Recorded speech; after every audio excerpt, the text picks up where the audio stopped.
NID কি মূল copy লাগছে, ফটোকপি কি ওখানে মেইন সার্টিফিকেট মার্কশিট কিছু লাগবে, মেইন সার্টিফিকেট, হ্যাঁ অনার্স পর্যন্ত মেইন সার্টিফিকেট আর আইডি কার্ড আর ওই অ্যাডমিট কার্ড।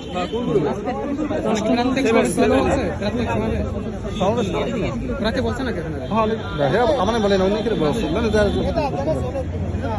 এখন আমি কি কেমন লাস্টে সরি বলছি, কিন্তু আমি উত্তরগুলো দিচ্ছি ঠিক আছে, কিন্তু জিমেই দেওয়া লাগছে।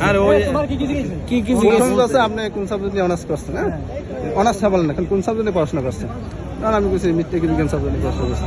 পরে বলছে তাই হিসাব থেকে আপনি এই সাবজেক্টে কেন আসছেন?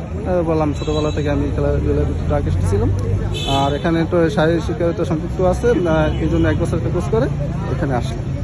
তারপর বলছে যে আমি কোন খেলা ভালো পারি? আমি ভলিবল খেলা ভালো পারি। ভলিবল খেলার মাপ কি কয় ভাগে ভাগ করেছি? একটু জিমেই বললাম যে 2 ভাগে। এবার বলছে কী আমি সমুদ্র না প্রস্তুত আর বলছে সমুদ্রের 5 মিটার, আমি বলছি 3 মিটার।